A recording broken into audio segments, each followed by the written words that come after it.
स्वागत है। LNCT ensemble theatre education द्वारा संयोजित इस 4 दिवसीय नाट्य समारोह अंतर्नाद 2026 की तीसरी शाम मैं विवेक सावरिका बिदुल आप सबका हार्दिक स्वागत करता हूँ।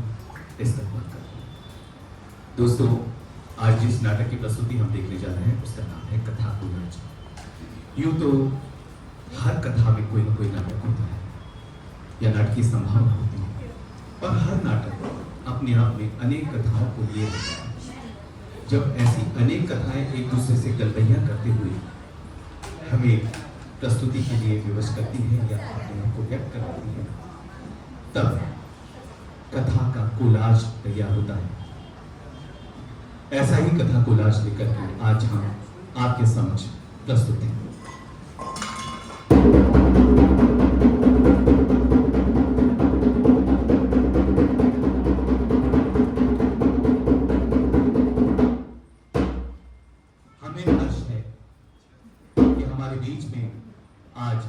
मुख्य अतिथि के रूप में डॉक्टर अमृता पहाड़िया उपस्थित हैं। एक बार जोरदार तालियां उनके लिए। डॉक्टर अमृता पहाड़िया एसोसिएट प्रोफेसर हैं इलेक्ट्रॉनिक्स। आप एलएनसीटी कॉलेज में इलेक्ट्रॉनिक्स एंड कम्युनिकेशन डिपार्टमेंट की एचओडी हैं। साथ ही आप लेखिका हैं। आपकी पुस्तक का नाम है fundamentals of cyber security and application. तो आज की शाम आपके मुख्य अतिथि में शुरू करते हुए हमें अपार हर्ष है।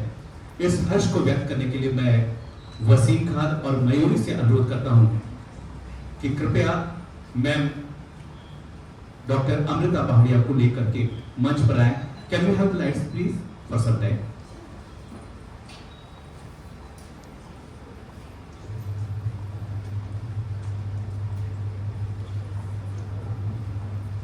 डॉक्टर अमृता पहाड़िया, जोरदार तालियों से आपका स्वागत। हमारे कार्य को देखने के लिए कोई ऐसा विदुषी विद्वान व्यक्तित्व हमारे सामने होता है। मैं इस अवसर पर हमारे भोपाल की वरिष्ठ अभिनेत्री और एंसेंबल थिएटर एजुकेशन की अध्यक्ष श्रीमती कीर्ति सिन्हा जी से अनुरोध करता हूं कि आप आए और मुख्य अतिथि डॉक्टर अमृता पहाड़िया को स्मृति चिन्ह भेंट करके उनका सम्मान करें।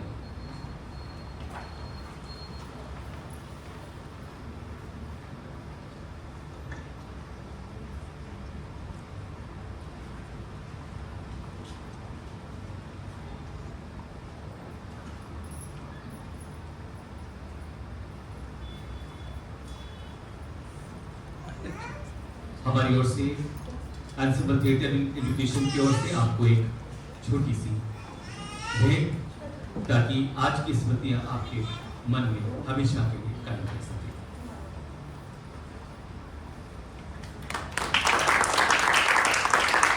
बहुत बहुत धन्यवाद। और चूंकि अब हम नाटक देखने के लिए उत्सुक है, इसलिए मैं समस्त मंच पे उपस्थित सज्जनों से देवियों से अनुरोध करता हूं कि कृपया अगली पंक्ति में स्थान ग्रहण करें और हमारा नाटक जो कि कथा कोलाज है हम शुरू करते हैं। तो मैं बात कर रहा था कथा कोलाज की। अनेक कथाओं का इसमें कोलाज है और इन कथाओं को लिखा है बहुत युवा लेकिन प्रतिभाशाली लेखकों ने, जो कि अभिनय भी कर रहे हैं। आयु राजवैद्य, ऐश्वर्या सिन्हा, दक्ष लालवानी, खुशबू अग्रवाल, प्रतिष्ठा, भूमि मालवीय, यशराज विश्वकर्मा, यश पिपरादे, आदित्य तिवारी और अंकुर तिवारी। इस तरह से कुल 10 लेखकों का इसमें समावेश है। इस कथा कोलाज का निर्देशन किया उज्ज्वल सिन्हा ने, प्रकाश परिकल्पना मॉरिस लाजरस की है और संचालन कर रहे हैं अंकुर सूर्यवंशी। देवगति वसीम खान की है। तो आइए अब बिना किसी विलंब के देखते हैं ये कथा कोलाज।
ऐसे मत देखिए, चोर नहीं हूँ, यही रहता हूँ, ऊपर कोई आता जाता नहीं है ना।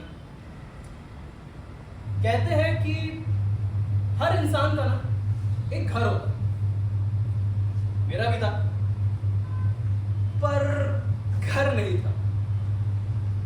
4 दीवारें थी जिन्होंने मुझे बाहर निकाल दिया। हाँ, ये जी नहीं, ये मेरा घर नहीं है। मेरे पास जितने पैसे होते हैं उनसे तो मैं सिर्फ किराए के रूम में रह सकता हूँ, पर उस दिन तो पैसे भी नहीं थे। मैंने उनसे कहा कि 3-4 दिन की बात है, एडजस्ट कर लेते, मैं ला दूंगा पैसे, पक्का। बात नहीं बनी। अब सड़क पर तो इतनी ठंड में एक दिन में मेरी हालत खस्ता हो चुकी थी। उस शाम मैं कैफे में बैठा था, बैठे बैठे बस यही सोच रहा था कि अब आगे क्या। उतने में मुझसे एक बूढ़ी औरत टकराई। सॉरी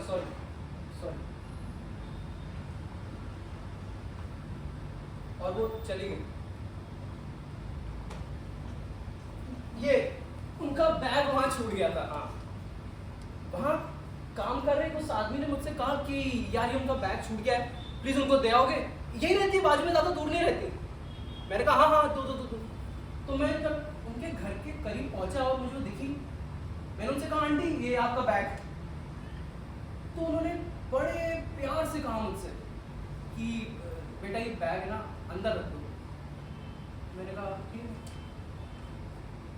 वहां का वातावरण देखकर ही मैं ये समझ गया कि शायद ये अकेली रहती। आंटी आपको लगी तो नहीं थी ना, वो हम टकरा गए थे। ये कहकर ही उन्होंने जो मुझसे कहा कि बेटा मैं अंधी हूं, गलती मेरी थी, मुझे दिखे नहीं थी। अंधी, घर पर भी अकेली, तो यही सोचकर मेरे मन में भी यही ख्याल आया कि जब तक मुझे किराए का कमरा नहीं मिल जाता तब तक मुझे पता है कि ये गलत है, लेकिन और कोई चारा भी कहां था मेरे पास, ना कोई पहचान वाला जिससे मदद मांग सकूं। तुमने आंटी को बाय तो बोला, दरवाजा भी बंद करा और वही रह गई। उनके सोने साथ ही मैंने घर तलाशना चालू किया।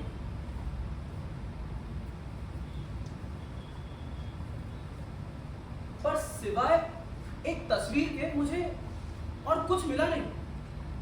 वो तस्वीर उनके पति की थी जो अब नहीं रहे। ये सीढ़ियां हैं, इधर से ऊपर जाके मेरा बसेरा है।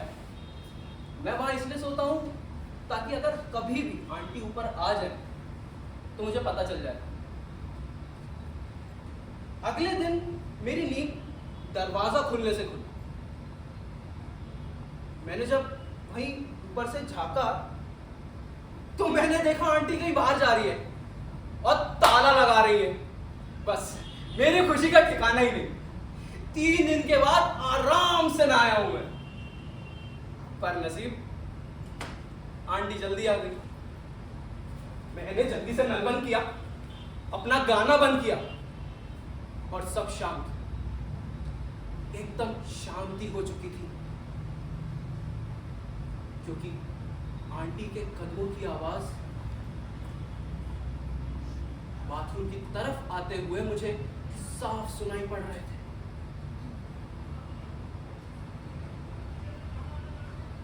पर पानी की वो टप टप की आवाज, आंटी आ रही थी, मैं दरवाजा खोल चुका था।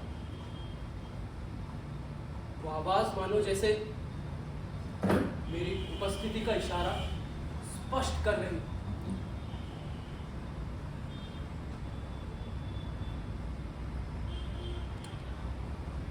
चली गई थी वो। पहुंच गया।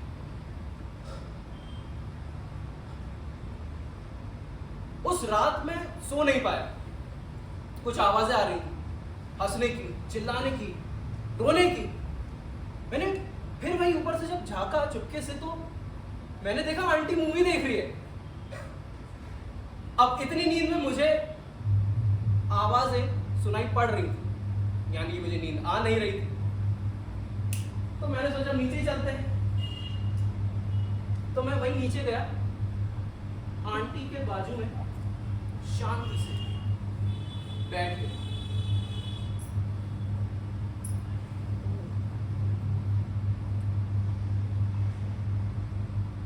हालांकि मुझे कुछ समझ आ नहीं रहा था, क्योंकि जो मूवी वो देख रही थी वो साउथ की थी।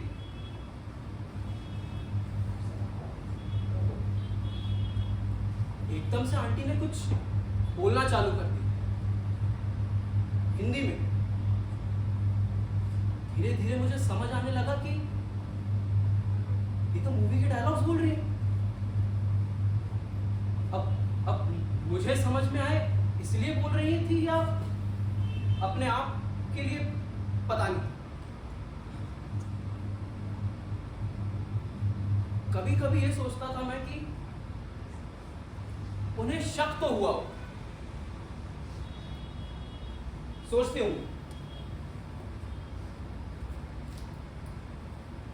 होंगी वो रेडियो कैसे सही हो गया, और ये दरवाजे, इनकी आवाज बंद हो गई, और वो चूहा वो भी चला गया। सोचती हूं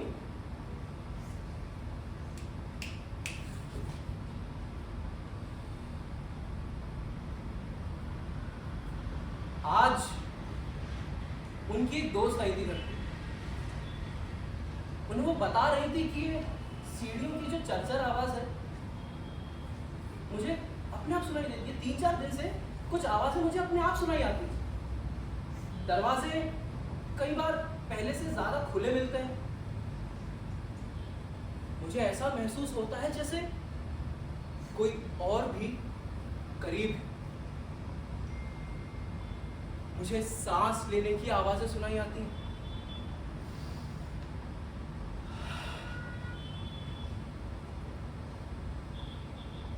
ये सोचता हूं कि अगर इन्हें पता है कि मैं यहां हूं और फिर भी मैं उनकी मदद नहीं कर पा रहा हूं, तो ये उनके घर में रहने से उनकी अनुमति के बगैर ये बड़ा जुर्म होगा।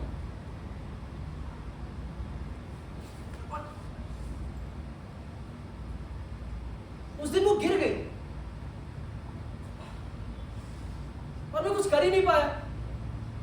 कैसे कर सकता?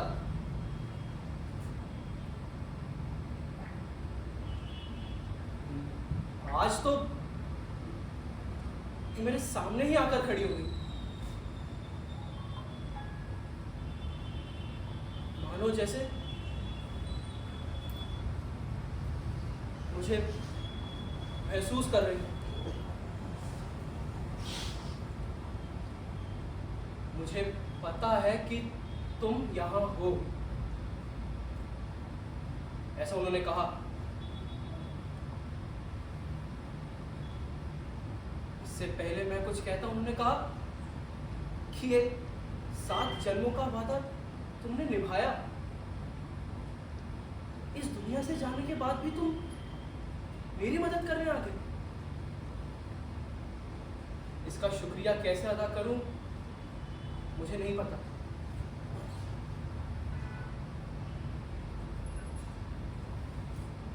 मैं ठंडा पड़ गया, वही खड़ा था,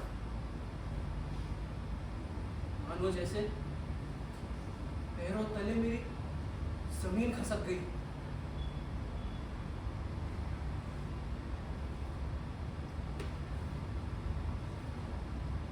हेलो, हाँ, नहीं, आ रहा हूँ, हाँ, पक्का, अरे थोड़ी देर में आ रहा हूँ। हाँ, अरे क्यों नहीं आऊंगा, हाँ। मेरे का रूम है, वहां मुझे कुछ दिनों के लिए जगह मिल गई। सोच रहा हूं कुछ दिन वहीं गुजार लूं।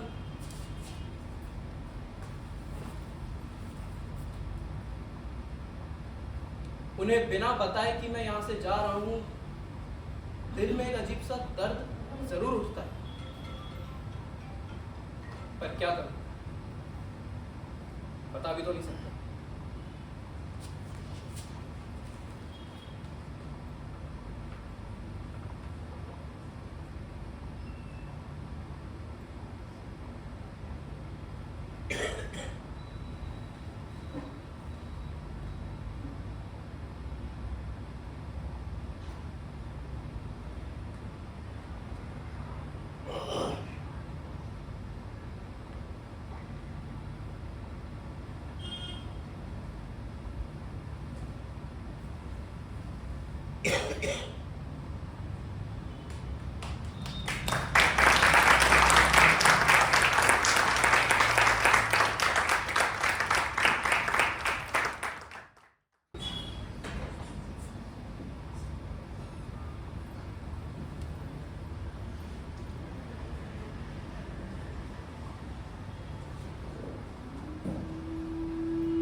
हे भीष्म पितामह, कुछ बोलो। हे भीष्म पितामह, कुछ बोलो। कुलवधु है तुम्हें पुकार रही। दुर्योधन जो व्यवहार किया तुम सबको क्या लगा सही? मेरा केश पकड़कर लाया, करता दुशासन दुर्व्यवहार। आर्यों की सब माताओं ने क्या नहीं दिए कोई संस्कार? मैंने तो दांव नहीं खेला चौसर की शाही क्रीड़ा में। मेरा कोई दोष नहीं, तो क्यों मैं ऐसी पीड़ा में? संपत्ति न मैं किसी राजा की जो हारे मुझको खेल जुआ। दादा, तुम तो नीति प्रिय हो, तब तो क्यों यूं लाचार हुआ? जब गंगा से कुछ कह न सका, कृष्ण ने राजा से पूछा, दुर्योधन इतना धृष्ट है तो सम्राट दंड है क्यों छूछा? द्रौपदी ने बारी बारी से प्रश्नों का ढेर लगा डाला। धृतराष्ट्र, विदुर और द्रोणा के मानों को ऊपर होता ला। आखिर में बरसी पांडव पर, आखिर में बरसी पांडव पर।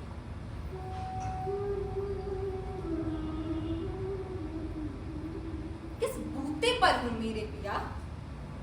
कुछ कहो भतारो, क्या सूझा? जो मुझको दांव पे लगा दिया? मछली की आंख को भेदना था, वो करके ब्याह के लाए हो ना? अर्जुन, गांडीव कहाँ गुम है? क्यों ऐसे शीश झुकाए हो? मैं समझी थी बड़भागन हूं, मैं समझी थी बड़भागन हूं, रणवीरों की मैं सबला। अब ऐसा लगता है मुझको डरपोकों की मैं अबला। है गदा कहा, गांडीव कहा? मैं पूछती हूँ, है गदा कहा, गांडीव कहा? क्या जंग लगी तलवारों को? सो धिक्कार तुम्हें, मेरा धिक्कार तेरे हथियारों को।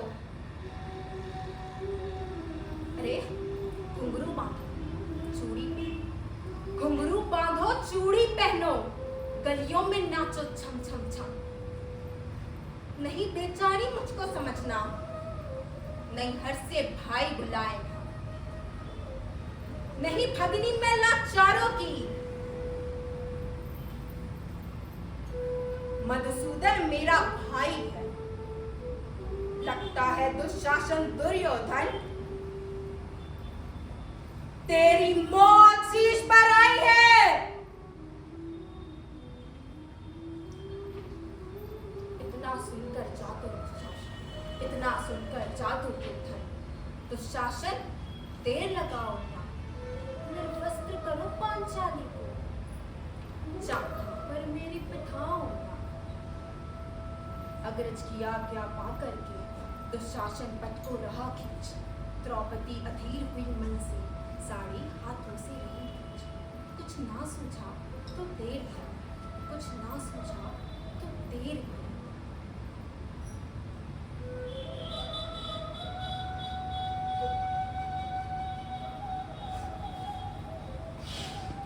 कोई नहीं अतिरिक्त प्रभु तेरे, लाज रखो हे लाचारी, लाज रखो प्रभु, लाज रखो।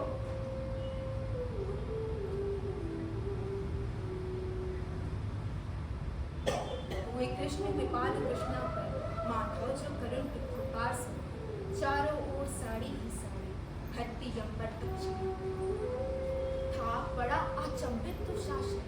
ये साड़ी है, ये नारी है, द्रौपदी में हाथ मांस भी है, ये सारी नारी साड़ी है। मूर्छित होकर गिरा दुशासन, निर्वस्त्र द्रौपदी कर न सका। 10 सहस्त्र हस्त का बलशाली, शर्मिंदा था बस मर न सका। किसी रोज यज्ञशैनी ने नटवर को साड़ी का टुकड़ा बांधा था। आज बदले में मुरारी ने साड़ी में साड़ी बांधा था, साड़ी में साड़ी बांधा था, साड़ी में साड़ी बांधा था।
मैं पागल नहीं हूँ,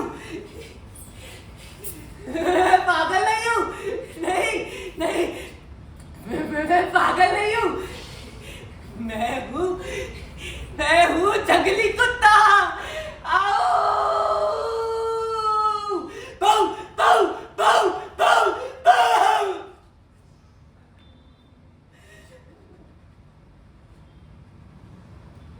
मैं हूँ जंगली कुत्ता, कुत्ता।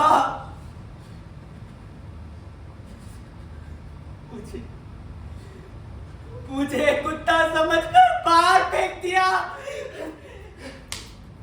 ऐसे फेंका था, ऐसे।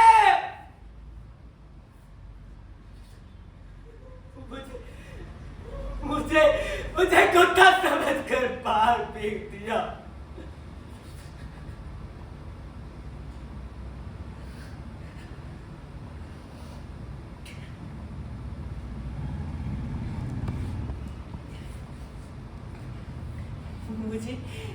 मुझे सब याद है, मुझे सब याद है। जब वो बोलना सीखा था ना, तो सबसे पहले उसने पापा को पुकारा था, पापा।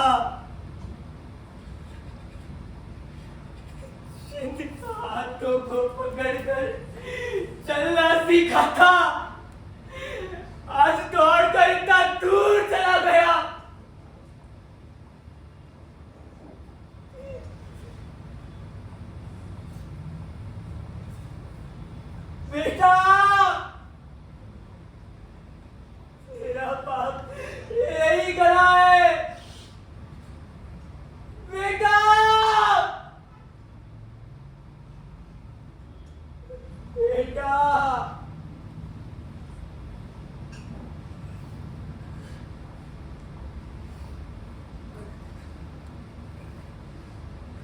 कुछ समय पहले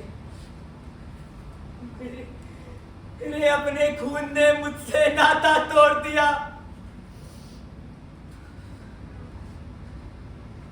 मुझसे कहता है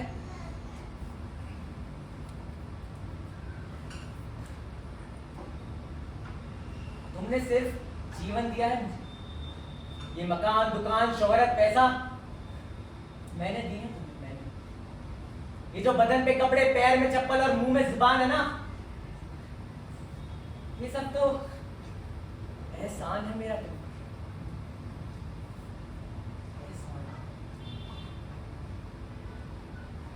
गरीबी दर्शाने के सिवाय किया ही क्या तुमने मेरे लिए?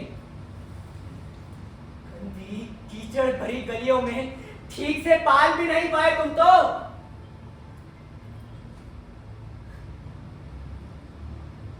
शुक्रगुजार रहो मेरे, जो मैंने तुम्हें ये जीवन दिया है। खैर, तुमसे रोज रोज मुंह लड़ाना मतलब खुद का वक्त जाया करना है। जाओ, पूरा हुआ तुम्हारा जीवन देने का ऋण। अब तुम्हारी जगह यहाँ नहीं, वृद्ध आश्रम में। वृद्ध आश्रम।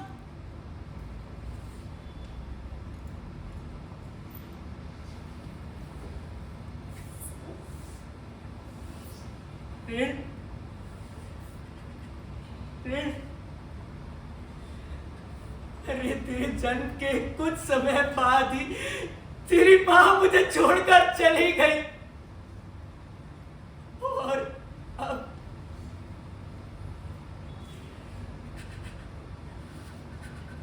एहसान एहसान एहसान चुकाना ही है तो उन रातों का चुका जब तुझे नींद नहीं आती थी और तेरा यही बाप तुझे सुलाने के लिए पूरी नींद गवा बैठता था। एहसान चुकाना ही है तो उस दर्द का चुका जो मुझे तुझसे कहीं ज्यादा होता था। जब तू ठोकर खाकर आता था।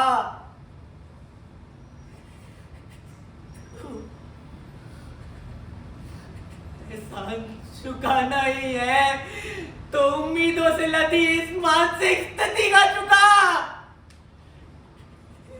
मानसिक स्थिति का।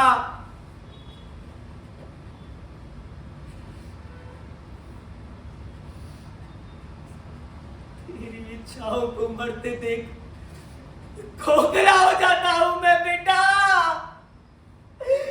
खोखला हो जाता हूं मैं, खोखला हो जाता हूं।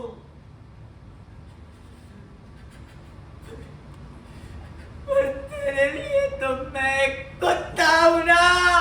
भाव भाव भाव भाव भाव भाव कुत्ता।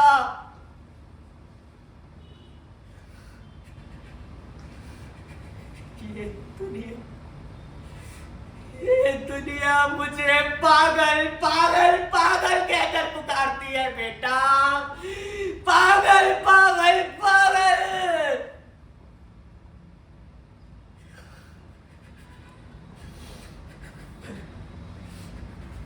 मैं पागल नहीं हूं, मैं पागल नहीं हूं,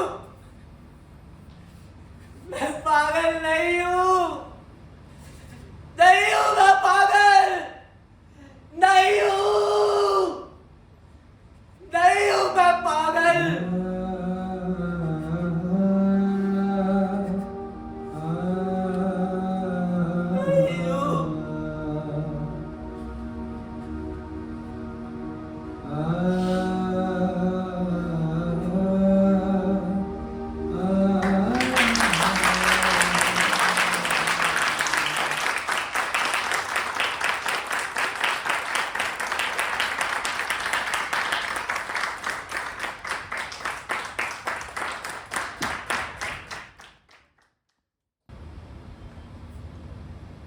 नहीं हूं।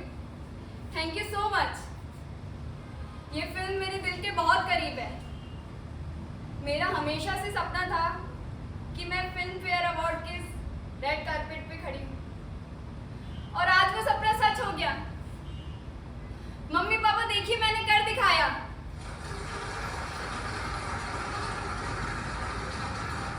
अरे ये लाइट किसने बंद कर दी?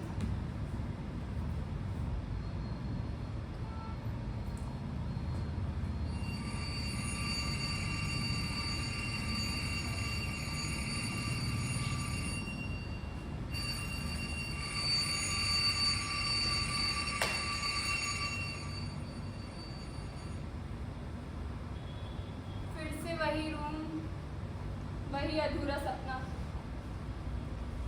कितना अच्छा होता ना कि सुबह होती ही नहीं।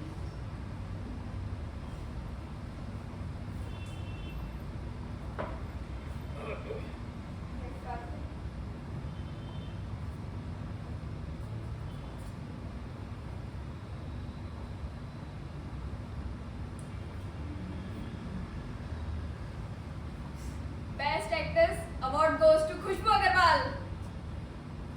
Thank you.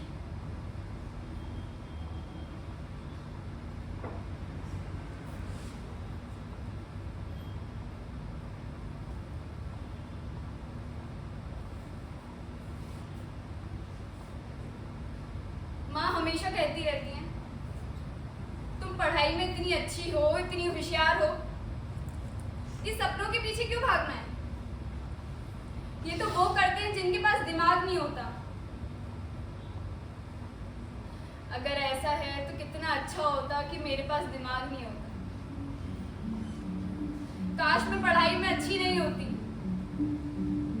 काश मेरे 12th में 95% नहीं आए होते, तो आज मैं स्टेज पर होती, रोज कॉलेज में जाके लॉजिक नहीं ढूंढ रही होती। जब मेरा कॉलेज में एडमिशन हुआ था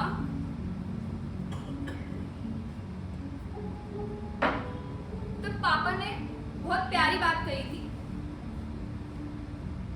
बेटा एक बार पहले डिग्री हाथ में ले लो, एक बार लाइफ सिक्योर हो जाए, फिर तो पूरी जिंदगी है तुम्हारे सामने, फिर तो तुम अपने मर्जी के मालिक हो, जो माना है वो करना। पूरी जिंदगी, अब उनको कैसे बताऊं पूरी जिंदगी कभी नहीं आती। इंजीनियरिंग, इंजीनियरिंग के बाद जॉब, जॉब के बाद शादी, शादी के बाद जिम्मेदारी। मेरे सपने कब आएंगे? 50 की उम्र में?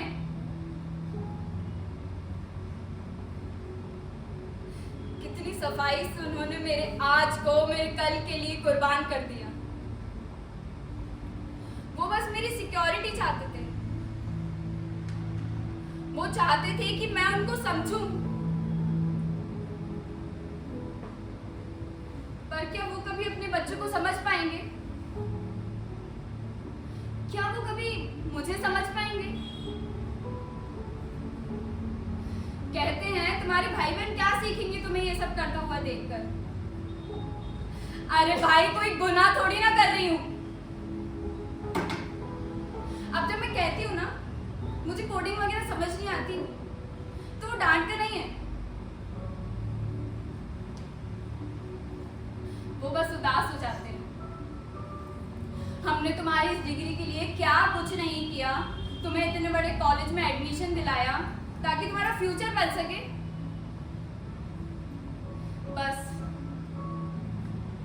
बस वहीं खत्म हो जाती हूँ मैं। 10th में कहा था 12th में करना, 12th में कहा कॉलेज में करना, और अब कॉलेज में कहते हैं नौकरी के बाद करना। मैं करूंगी, मैं सब करूंगी। मैं एक परफेक्ट इंजीनियर बनूंगी, मैं एक परफेक्ट बेटी बनूंगी। बस मैं नहीं बन पाऊंगी। बस मैं नहीं बन पाऊंगी।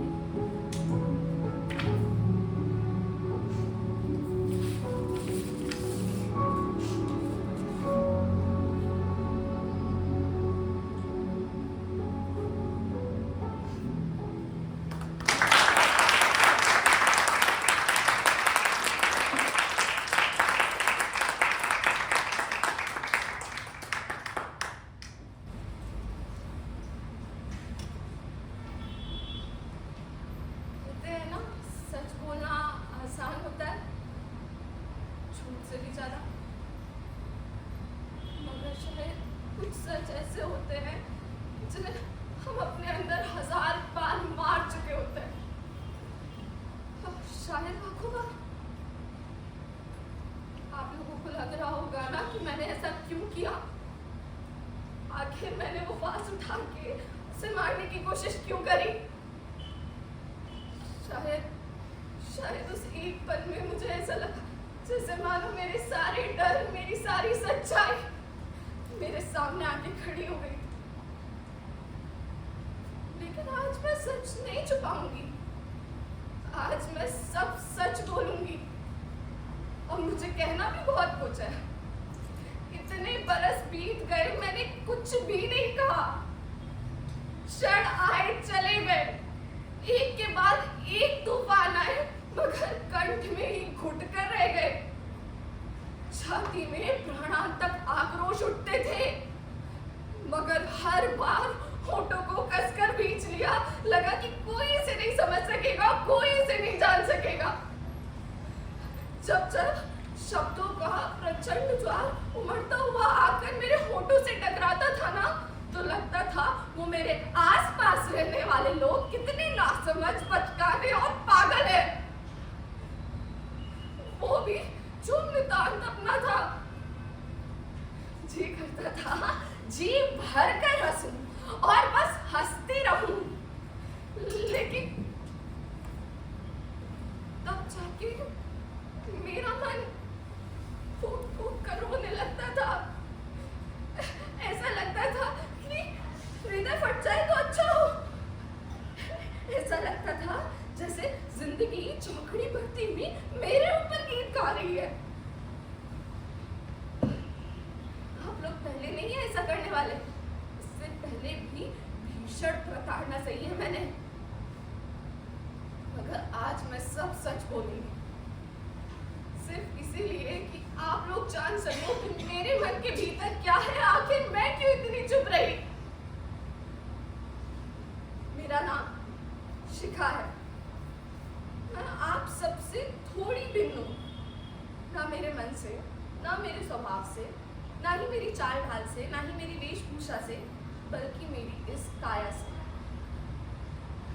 आप सबकी भाषा में शायद इसे अभिशाप कहते हैं, पर विज्ञान की भाषा में इसे CH कहते हैं। CH माने क्या? Congenital adrenal hyperplasia. इसमें होता कुछ नहीं है। आप जन्म से स्त्री बनकर तो पैदा हो जाओगे, मगर आगे जाकर आपके यही हार्मोन्स आपकी इसी सुंदर स्त्री काया को एक ऐसी काया में परिवर्तित कर देते हैं जो अनचाही सी, अनजानी सी लगने लगती है। एक स्त्री वैसी नहीं दिखती जैसे उसे दिखना चाहिए।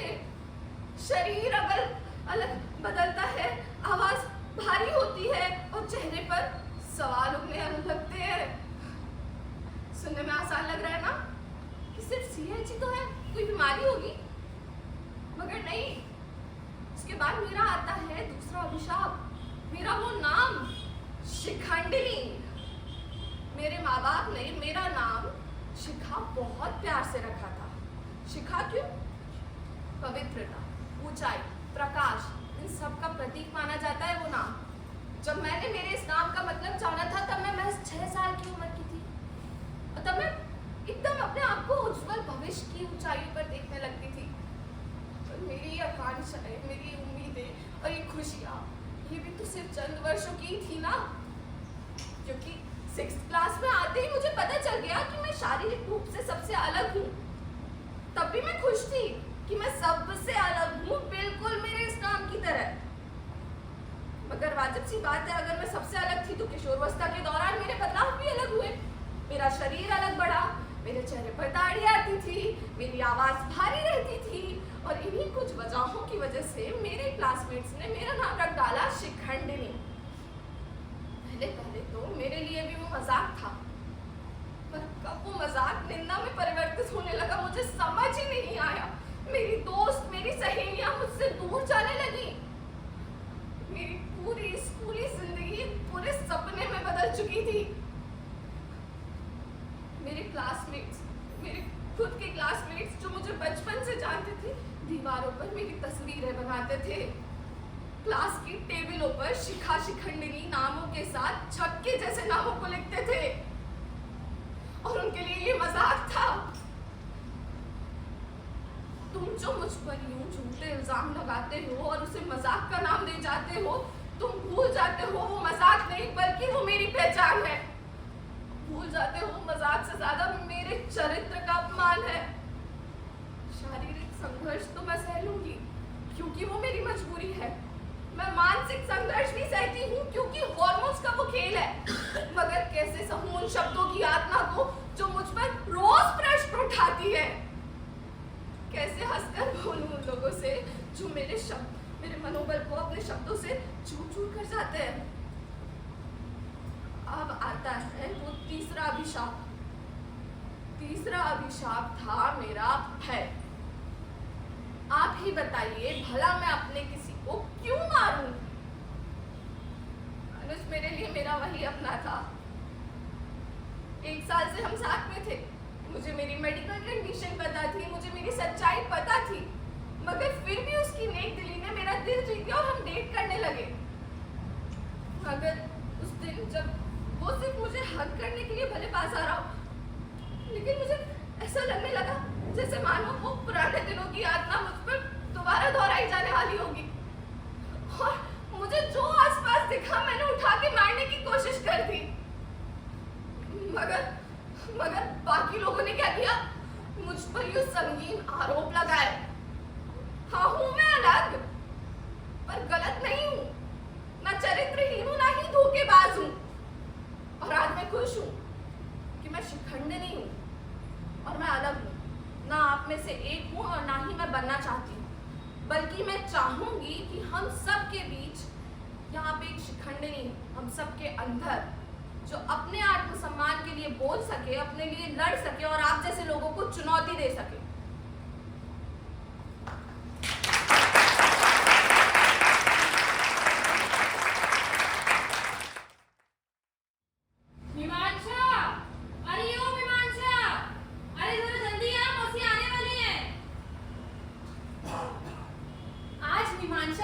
उसके घर आने वाली थी। घर में विभिन्न पकवान बन रहे थे और मीमांसा की माँ किचन में उसे पुकार रही थी। पर मीमांसा वो आईने के सामने खड़ी थी, चुपचाप सी, बेबस।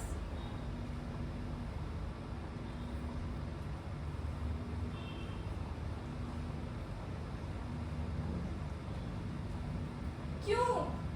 आखिर क्यों मैं ऐसी हो गई हूँ? पहले तो मैं कितनी अच्छी हुआ करती थी, एकदम नॉर्मल लोगों की तरह। पर अब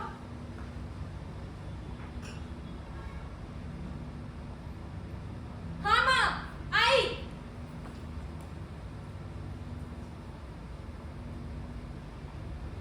टिंग टॉन्ग, टिंग टॉन्ग। लगता ही कोई है। आती हूँ। आई आई आई आई। नमस्ते मौसी जी, आइए आइए।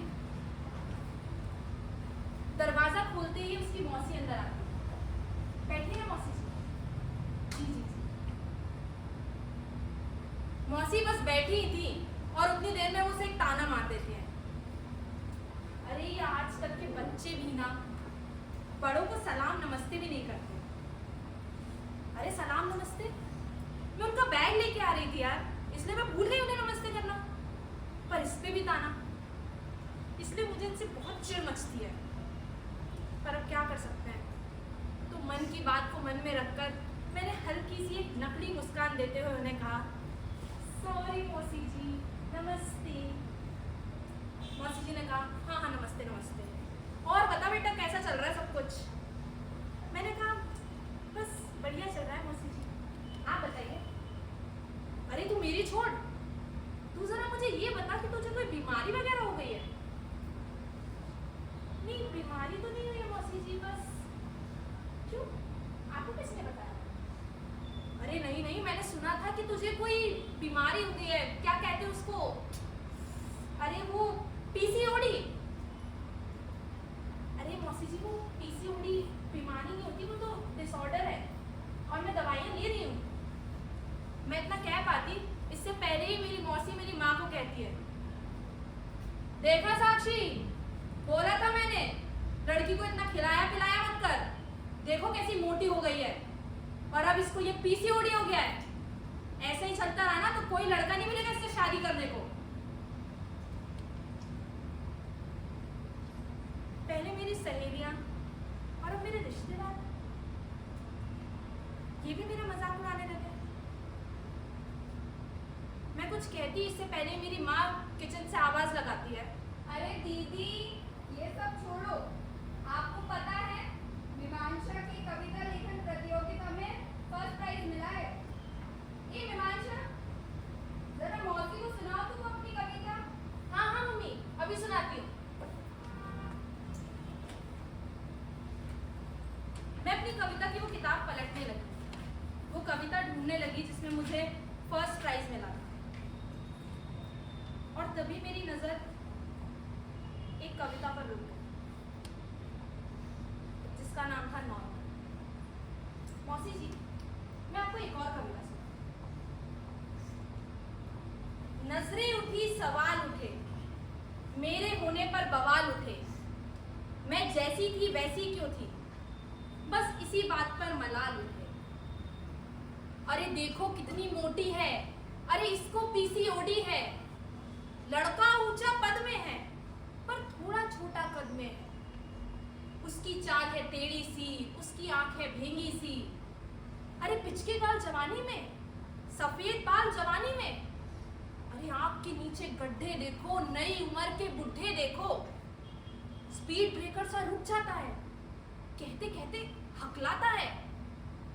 अरे जिम जाओ, एक्टिव बनो, खाओ पियो, आगे बढ़ो। बाकी जैसे क्यों नहीं हो तुम? क्यों रहते हो इतने गुमसुम? हाव भाव में मखमल से क्यों नहीं हो तुम नॉर्मल से? इन दुनिया भर के तानों से, इन शब्दों के पुराणों से एक आदमी खुद को खोता है। सुबह शाम बस रोता है, सिक्का चलकर भी खोटा है। ये नॉर्मल का बीज कौन बोता है जी? ये नॉर्मल का बीज कौन बोता है जी?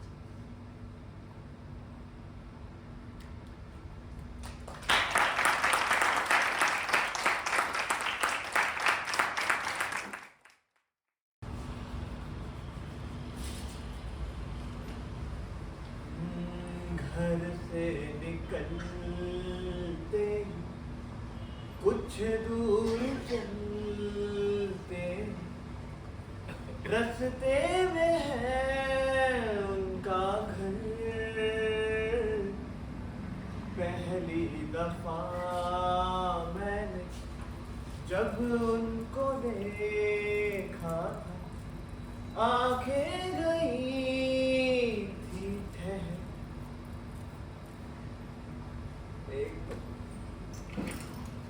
अच्छा आ गए आप सब। मेरा एक सवाल है वैसे, मैं अभी लैपटॉप पे क्या कर रहा था? हाँ मैम आपसे ही पूछ रहा हूँ, क्या कर रहा था मैं लैपटॉप पे? सही बात है, हो सकता है। मैम आप बताइए। सही बात है, तो आप दोनों का जो जवाब है वो है गलत। पर कोई बात नहीं, उज्जवल भैया आपको आइसक्रीम खिला देंगे। तो देखिए, मैं पहले एक एमएनसी में काम किया करता था, the senior developer Yash Raj Vishwakarma. और कोई ऐसी वैसी कंपनी नहीं थी मेरी, इस पूरी दुनिया की सबसे बेस्ट कंपनी थी। क्या आप आते हैं ऑफिस में सिर्फ और सिर्फ घूमने? क्या आप आते हैं ऑफिस में सिर्फ और सिर्फ बैठने? क्या आपकी एक्टिंग है अच्छी? क्या आपका नहीं करता है काम करने का मन? तो जी हाँ, आप सबको मिलता है promotion promotion promotion, terms and conditions apply. अब भैया ऐसा भी तो हो सकता है किसी की जॉब लग जाए। वो आजकल आप सबने सुना है ना कि मेहनत करने का फल हमेशा मीठा ही होता है। अरे बहुत मीठा होता है, तभी तो आजकल बेचारों को इतना काम दे देते हैं, बेचारे सुसाइड कर लेते हैं। यहाँ एक कोने पे लोग 15 सेकंड की रील पे रोकर इतना पैसा और क्या शोहरत और क्या आराम कमा लेते हैं। वहीं दूसरी तरफ एक बेचारा 12 घंटे की शिफ्ट पे काम कर रहा है, थक चुका है, और अपनी पेड लीव के नाम पर उसको मिलता है टेंगा। लेकिन मैं भी पहले ऐसा ही था, गलत फहमी साहब मुझे भी थी। तो ये बात है, जब मैं एक इंटर्न था तो इस पूरी दुनिया के सारे काम मेरे मत्थे दे दिए जाते थे, और मैं भी बड़ा खुश होता था भाई। मेरे बॉस ने मुझे काम दिया है, चलो ये चाहते होंगे कि मैं करियर में बहुत अच्छा करूं। भाई ये तो मेरे लिए अच्छा है ना, मैं कुछ सीखूंगा, कुछ आगे करूंगा। यार कहीं कंपनी का सीईओ तो नहीं बन रहा है। और फिर आया वो दिन जिस दिन बढ़ रहे थे पीपीओ, आईपीओ, जॉब लेटर्स, और मैं था रेडी। साईं सबको आना है, दिव्यांग भाई आओगे ना, आप भी आओगे ना, चलो। और शांति शांति है ऑफिस में मिल गई जॉब। अगले दिन मैं गया रेडी होके।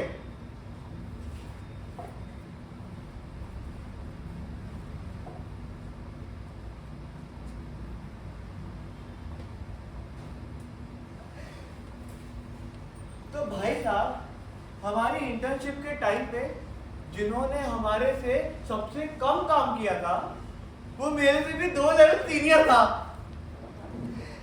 और बेचारी लड़कियां, जिस दिन ये सब काम हो रहा था ना, ये आईपीओ पीपीओ जॉब लेटर बढ़ रहे थे, वो बेचारी रोने लग गई।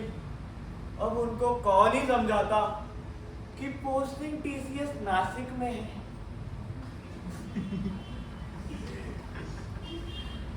लेकिन आपको ऐसा तो नहीं लग रहा ना कि हमारे कलीग बड़े बुरे हैं? अरे सब बिल्कुल ऐसे एक दूसरे का हाथ पकड़ के रखते हैं। भाई गलती से भी कोई आगे ना निकल जाए, क्योंकि सब तो यही चाहते हैं ना कि भला तो सबका हो, पर सबसे पहले अपना हो। जी हाँ आदित्य भाई। तो अब हमने तो ले लिया वहां से छुट्टी, पर अब मेरा ये सवाल आप सबसे है, आप सबको ये तो नहीं लग रहा ना कि जॉब गलत है? जॉब करना गलत नहीं है, पर आपका वर्क स्पेस,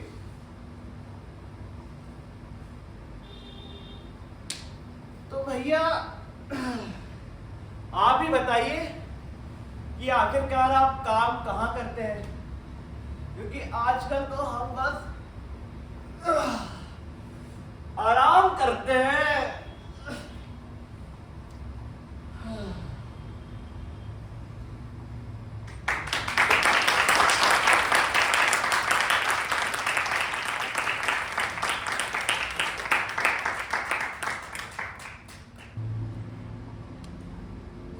काश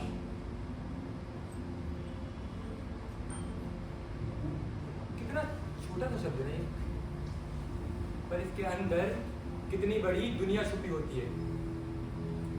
हम सबके पास एक काश होता है, एक ऐसा काश जिसे हम जितना दबाते हैं वो उतना ही जोर से दिल में गूंज उठता है। काश ऐसा होता कि ये सब कभी हुआ ही ना होता। काश वो दिन वहीं रुक जाते। काश कि वो मिल गया होता, या तो कभी मिला ही ना। काश सिर्फ एक दिन के लिए मैं उसका खुदा बन पाता, उसे सिर्फ एक इच्छा मांगने को कहता, और उस पर भी वो किसी और को मांगता।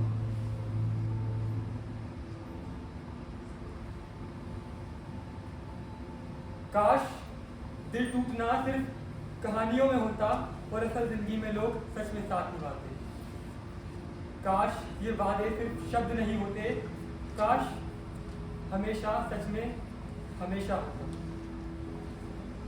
काश मैं तुम्हारे हर आंसू को थाम पाता। वो रात याद है जब सब सो चुके थे और तुम जाग रहे थे, अपने ही ख्यालों में उलझे हुए जब तुमने कहा था बस बस आज रो लेता हूँ, कल सब ठीक हो जाएगा, लेकिन वो कल कभी आया ही नहीं।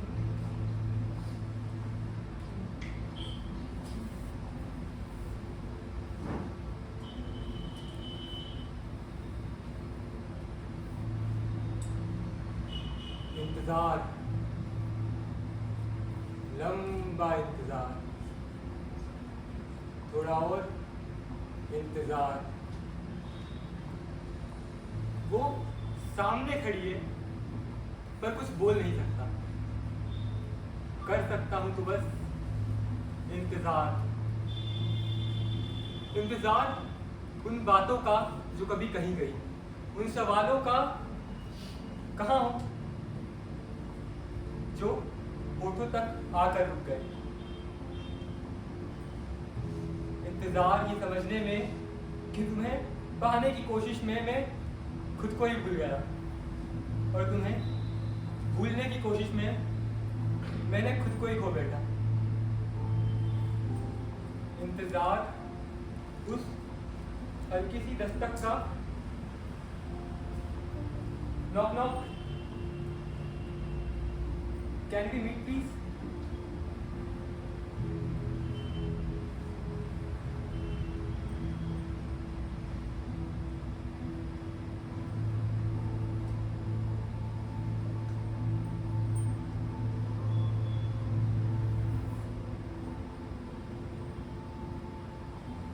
इंतजार,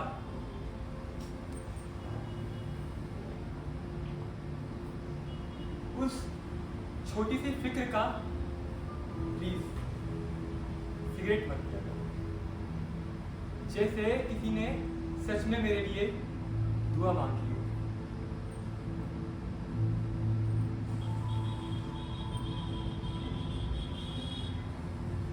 इंतजार, अब बस इंतजार।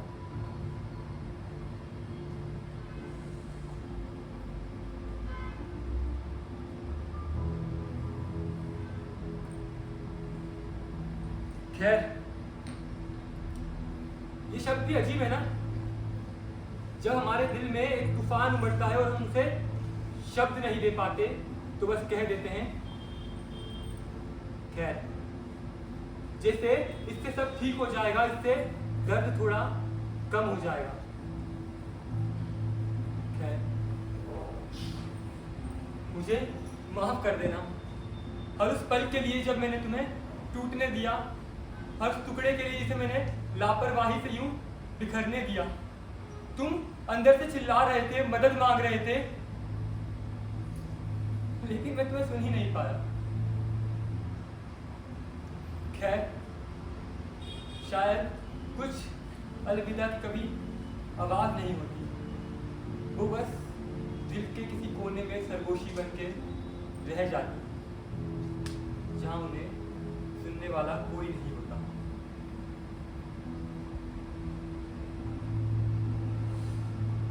क्यों क्यों हम किसी से इतना प्यार कर बैठते हैं कि हम उसे अपने हर हिस्से से मिलवा देते हैं, अपनी सबसे खिलखिलाती हंसी से लेकर अपने खामोश डर तक। वो बातें भी जो हमने कभी किसी से नहीं कही, क्यों हम खुद को एक खुली किताब बना देते हैं, और फिर एक दिन वो हमें वहीं छोड़ के चले जाते हैं। ना कोई अलविदा, ना कोई वजह, ना ही अधूरी बातों को पूरा करने का कोई मौका, बस एक खालीपन जो हर रोज थोड़ा और बड़ा हो जाता है। वो हमें वहीं छोड़ देते हैं।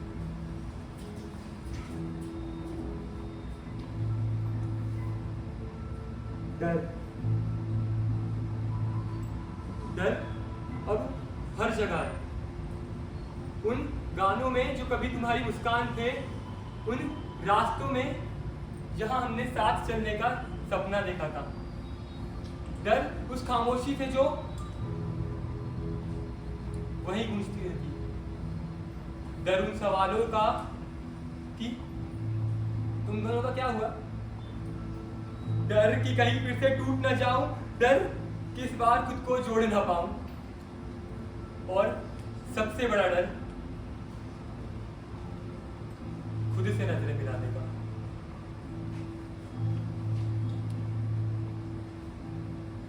लेकिन डर तुम्हें रोक सकता है, तोड़ नहीं सकता।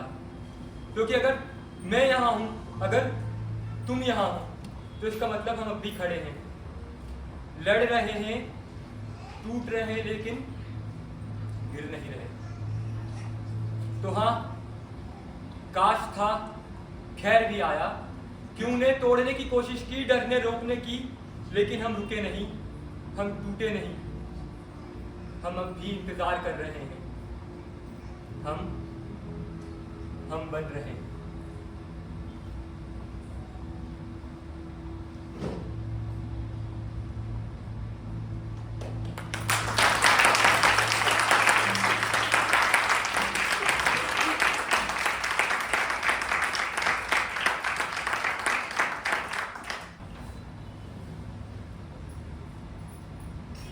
कहते हैं बचपन की कुछ यादें कभी नहीं भूलती, पर कुछ यादें ऐसी भी होती है जिन्हें हम भूलना तो चाहते हैं, लेकिन वो हमारा पीछा ही नहीं छोड़ती।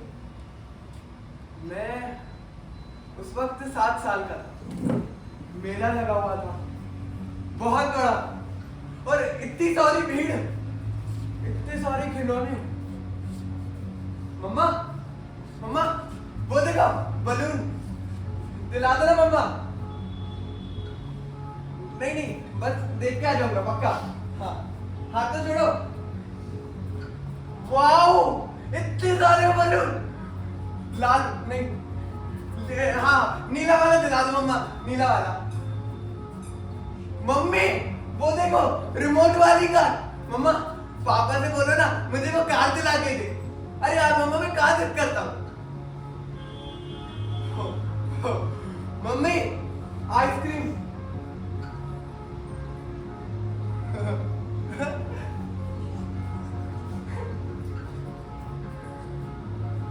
इतना बड़ा जायंट व्हील, वाओ।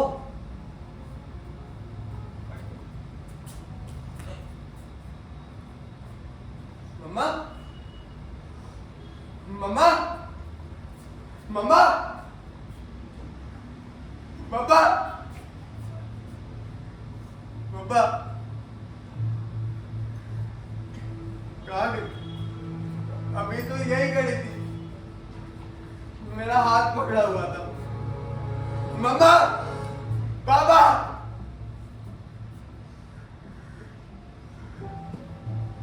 इतना दर्द सब अनजाने से लग रहे थे। मुझे खिलौने नहीं चाहिए, मुझे मम्मा के पास जाना, मुझे मम्मा के पास जाना, मुझे मम्मा के पास जाना, मुझे मेरे घर जाना, मेरे घर जाना।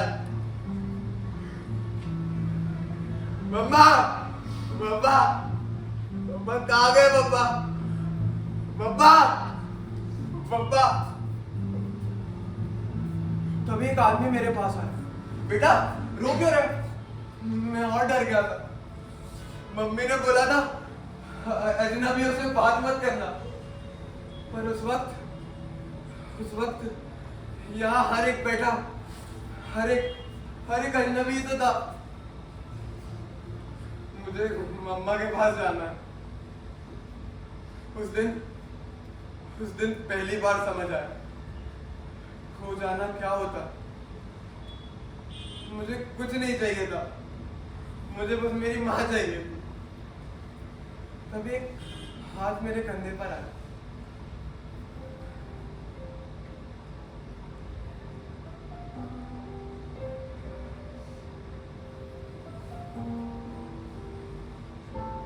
माँ थी, उनकी आंख में आंसू थे। कहाँ था मेरा बेटा? कब से तुझे ढूंढ रही थी। हाँ, ऐसे मत जाकर बिना बताए। उस दिन मेरी पूरी दुनिया वापस आ गई।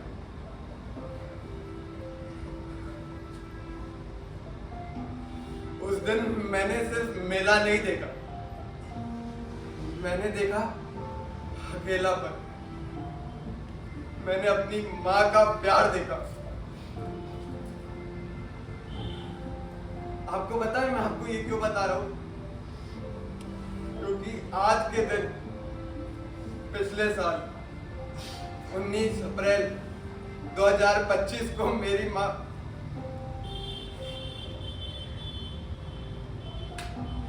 इन्हीं हाथों में अपना बेजान हाथ रखा।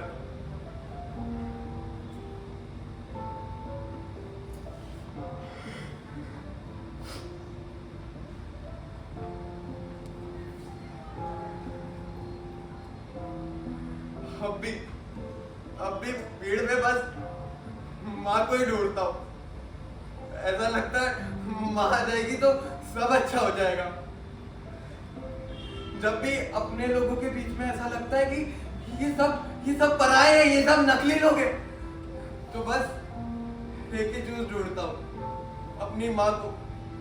ऐसा लगता है कि उस मेले की तरह कहीं ना कहीं से मेरी मम्मा आएंगी और मुझे ढूंढ लेगी और उसी दिन की तरह।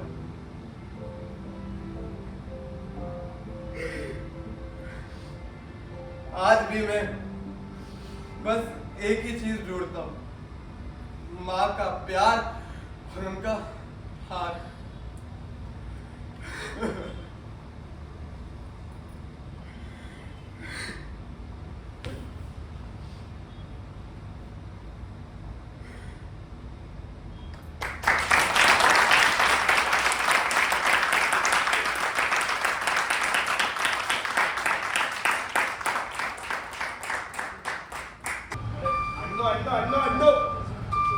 अंडो अरे बस अरे कहा सर पे ही चलाओगे क्या?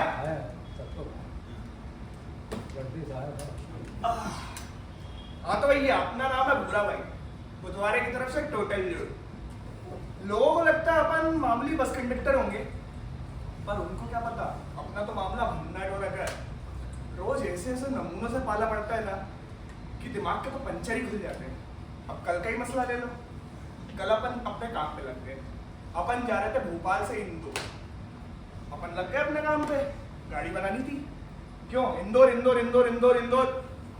अरे कहाँ कायोगे देवास, जाके 26 नंबर सीट पे बैठ जाओ, टिकट मिल जाएगी। आओ ये। अरे बुरा भाई वो टिकट क्यों है इंदौर के लिए? आते हो? जाओ 28 पे बैठ जाना। अरे पैसे नहीं है मेरे पास। अरे अपने पास 2000 के भी छुट्टे मिलेंगे, तुम तो 500 की बात कर रहे हो। बाद में दे देना, लेकिन ना जाओ बेटे। अब देखो इसको अगर अभी अपन पैसे लौटा देते तो 4 घंटे का सफर है, कटता कैसे? अब अपने को भी तो बतौलेबाजी सीखिए ना, तो अपन ने तो पैसे बाद में देंगे इसके। हाँ भाई बैठ गए क्या सब? किसी को कोई दिक्कत वो तो आपस में सुलझ लेना। चलो ड्राइवर साहब आप तो चलाओ गाड़ी। ऐसे करते करते अपन पहुंच गए पप्पू भाई के ढाबे। अब पप्पू भाई के ढाबे पे अपनी गाड़ी रुकी है 15 मिनट के लिए। अपन ने सबको अनाउंस कर दिया कि गाड़ी रुकी है 15 मिनट के लिए, जिसको हल्का होना हो, चाय नाश्ता करना हो तो उतर जाओ, आराम से कर लो। हाँ 16वें मिनट में गाड़ी फरार हो जाएगी, उसके बाद कोई आया तो अपनी जिम्मेदारी नहीं होगी। अरे भाई बुआ तो ले लो। अरे साहब ला, अपन बैठे आराम से बुआ सुलटाएंगे। चाय गरम चाय। अरे छोटी चाय भी देना जरा। चाय लो, हाँ चाय। 5 रुपए वाली ले लेना। अरे बाद में लेना ना। अब देखो जैसे बस को डीजल चाहिए होता है चलने के लिए, अपने को लगती है चाय। चाय पी के मामला एकदम सेट हो जाता है। अपन ने देखा समय भी हो गया था, अपन ने बोला ड्राइवर साहब आप तो गाड़ी निकालो।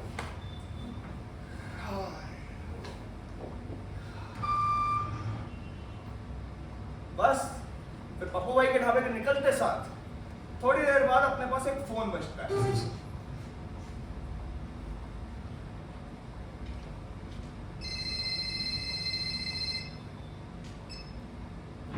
हेलो, अरे ड्राइवर साहब गाड़ी रोको, एक बंदा वहीं छूट गया है।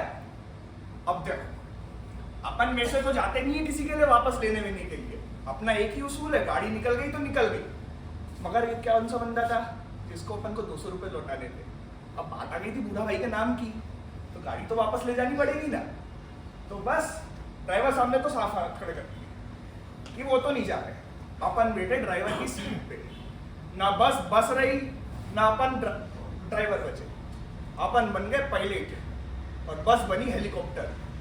अपन ने जो गाड़ी भगाई और सीधे पप्पू भाई के ढाबे पे लगाई। उस कमबख्त को लेके अपन ने उसको वो खरी खोटी सुनाई, क्यों रे चक्कर गिननी के, तेरे को समझ नहीं आ रही थी क्या है? जब बस निकल रही थी तो बैठना नहीं चाहिए उसमें। तब उसने बताया कि उसका 2 बजे इम्तिहान है।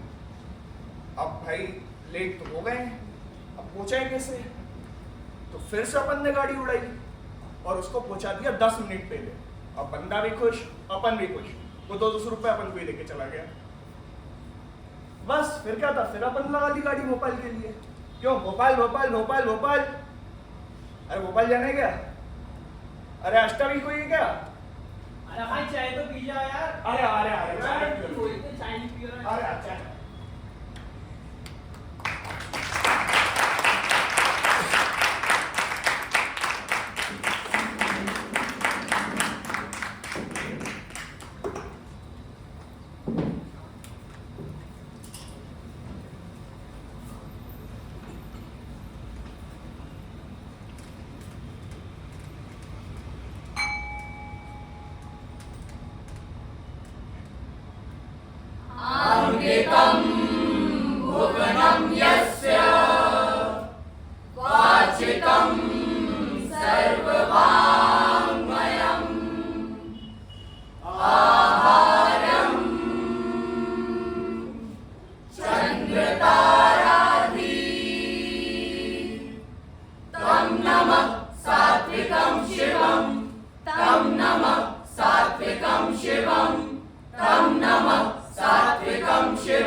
कथा कोलाज की ये प्रस्तुति आपको निश्चित ही अच्छी लगी होगी। एक बार जोरदार तालियां इन सभी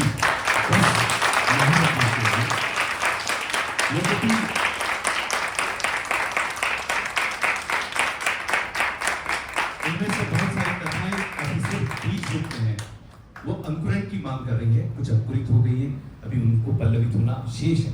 परंतु फिर भी इस उम्मीद के साथ हम इनको देखते हैं कि ये एक नई संभावना के सूचक कलाकार हैं। हमारे समाज में ऐसी बहुत सारी बातें हैं जो वर्जना के अंतर्गत आती है और हम उन्हें व्यक्त नहीं करते। कभी समाज हमें रोक देता है, कभी हम ये सोचकर कि वो लोग क्या सोचेंगे। ऐसे अनेक कथा के सूत्रों को यहाँ पर इन्होंने बहुत ही शिद्दत के साथ पेश किया और निश्चित ही हम सबको अंतर्मुख किया इस दृष्टिकोण से भी देखने के लिए। जब हम बॉडी शेमिंग की बात करते हैं, जब हम काश और इंतजार की बात करते हैं, या फिर एक सामान्य बस कंडक्टर की भी कोई बात हो सकती है, इत्यादि इत्यादि, वो सारी कहानियां आप सबने देखी, इसलिए उनको रिपीट करना आवश्यक नहीं। अभी मैं आपसे चाहता हूं कि उज्जवल सिन्हा को हम यहाँ बुला लें, पर इसके पहले आप सभी तालियां बजाएं, दिल को बजाएं उज्जवल की।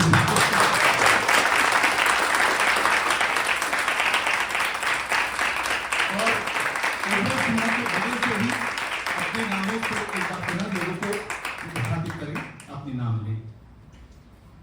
मैं हूँ यशराज विश्वकर्मा। यशराज। जी मैं नजर खान। मैं हूँ दक्ष लालवानी। प्रतिष्ठा आंचल त्रिपाठी। नमस्कार मैं हूँ पूर्वी मालविया। नमस्ते, मैं खुशबू अग्रवाल। मैं ऐश्वर्या सिन्हा। नमस्ते आदाब, मेरा नाम आयुराज वैद्य। नमस्ते, मेरा नाम यशप्रीत राधे है। नमस्ते, मेरा नाम अदित्य तिवारी है। नमस्कार मैं अंकुर तिवारी। नमस्कार, मैं आदित्य गुप्ता।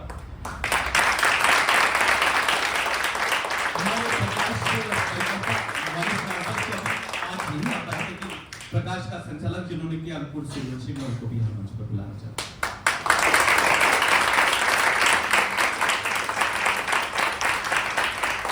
नाटक में जो कि कोलाज है, देह गतियां थी, उन देह गतियों को रचा था हमारे वसीम खान ने। वसीम कृपया